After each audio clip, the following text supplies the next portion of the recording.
Many historic wonders lie in Old Sacramento, but today, me and my friends are going to show you the Big Four building. The Big Four building was a joining place for 4 California merchants. These 4 people were Collins Huntington, Leland Stanford, Mark Hopkins, and Charles Crocker. The Stanford building, the Huntington and Hopkins building, and the Miller building were all companies founded by these 4 people. One of the more impactful and popular companies at the Big Four building was Huntington and Hopkins Hardware. Huntington and Hopkins Hardware's main purpose was to sell common 19th century tools and materials like steel and coal to local companies. One, of course, being the railroad company that was expanding across America at the time. Today, the second floor of the Huntington and Hopkins building is now known as the Railroad Museum Library. Hi, I'm Vicky and I'm here with...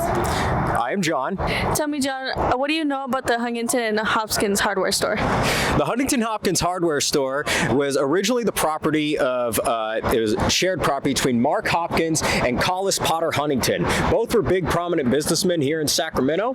Both Huntington Hopkins, of course, were 2 members of the Big Four, the railroad tycoons, later sometimes known as robber barons, that would help build the Transcontinental Railroad, starting from here in Sacramento, right on over there, and that would go all the way to the other side of the United States. They were the 2 of the 4 that really helped finance the railroad. Thank you for your time, John. All right, you have a great day.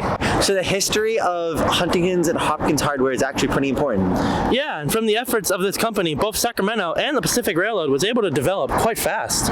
If you want to learn more about the Pacific Railroad and the Big Four, go to californiarailroad.museum. Well, that's it from us. Reporting from MCA, I'm Chris. I'm Brewer. I'm Brianna. And I'm Vicky.